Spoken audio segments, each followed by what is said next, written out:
Welcome back to the Honda Civic project. This is going to be the Honda Civic project. This is going to be the little track car. What we got here then?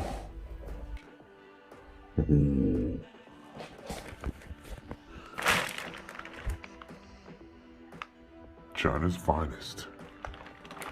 Well, the plan from day one was to run boost with the little Civic, going from a 1.4 to a 1.6 D series. And we're going to start with this bit of boosting material. Turbone. Look at that. Turbone. Is that like trombone? That's the kind of noise these Civics usually make, isn't it? I'll put the specs up here so you can see exactly what this thing is. It was cheap enough that you can use these as a service item. You know, if it gets like 6 months, it's still worth it, as long as it doesn't grenade the engine, obviously. But for now, I'm even going to go with the stock internals on this engine. Yeah, it will be getting a proper built engine, but just while I'm piecing it together, very low boost. Obviously, a little intercooler there. I mean, it's not a little, actually, it's a decent sized intercooler. eBay's finest again. Interestingly, I went on Amazon for this manifold. They seem like the standard go-to cast manifold. Hopefully it should hold up alright. I haven't heard of any problems with these. Flow is probably not the best thing, but I will be blanking that off, as the turbo's got its own internal wastegate for now, anyway, at least. And of course, we had to go for the Max Speeding Rods coilover kit. And I tell you what, this for one of those cheap kits, I mean, they really go to town to make sure that they do spell everything properly, and it's, you know, in English, and you can read it. Look at that. That's not bad. These were recommended by that Australian dude who's into his Honda Civics. But billet cranks, I don't know how good they are, but who knows? I mean, everybody seems to use these cheap as chips coilovers and bits from Max Speeding Rods, so I'm gonna. And here it is, the turbo's mounted to the manifold, just to see if that works. It kind of does. This is going back a bit, but I dug these old alloys out that I had on the MX-5 just to see what, you know, just to see what they'd look like. I really think I'm going to keep the drum brakes just for that added bit of sleeper look.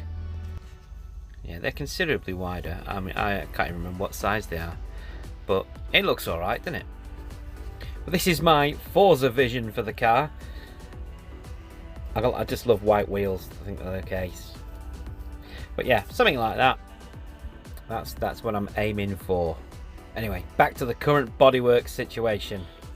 This rusty panel in here, which is the rear arch, I'm going to cut this section out. I've already drilled some of the bits out. That's like sort of ready to move. I'm just going to chop it around here and cut this piece out, and then this piece can eventually go in like so.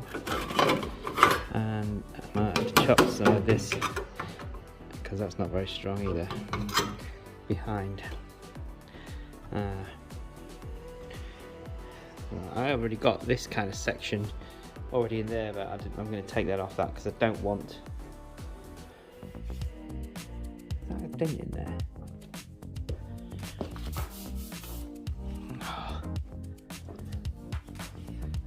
Body shop's got some work to do.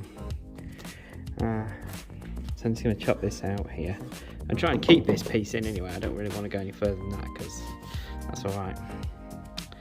So I'm just going to take that out. Having taken that piece off, okay, I've just cut that piece out. And then we can see behind it is not a great situation. I mean, this is all the same piece. This part here, this inner wing, it's all like one piece. and that goes all the way across there, and then it goes all the way down the sill as well. So we're just going to have to take this this inner wheel arch. I'm going to have to cut that back. So look at that's that piece. That's off that there. That's what that is. Yeah, but you can't get access to this stuff. You can't get access to the back of this without cutting it out.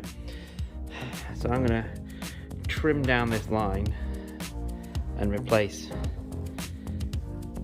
this piece here.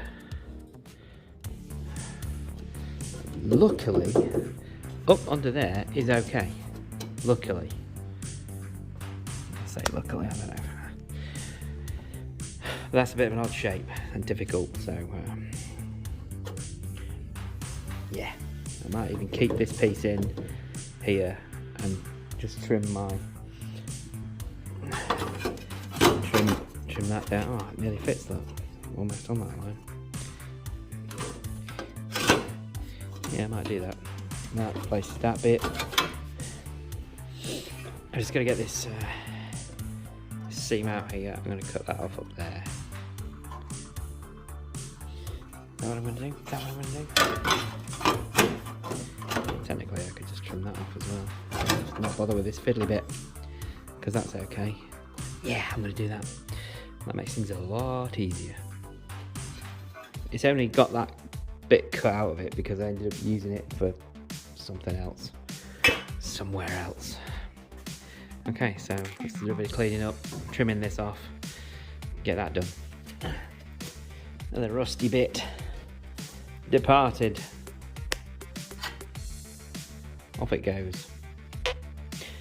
I'm going to take this out, this little bottom piece, but for now it's just holding the shape until I've cut out the right size piece. The metal's good up to there. I'll probably stitch it into this all the way down, and that's really sharp. Yeah, a bit of acid on this, get this treated. Getting there slowly. It's nice to see what it'll look like with some metal back on it. Still a way off getting this on yet though, but anyway, and I probably won't use all of that anyway, just some bits. Starting to rebuild now, putting it back together. This is the first bit of replacement metal that's going in, thank God. The piece I was working on earlier, I seem to have lost the footage for, but I found a picture, so you can see I've now replaced that part underneath, and then we've put the new section in on the top. There's another angle of our freshly grafted in piece there. I'm very excited about this, can you tell? I'm ecstatic.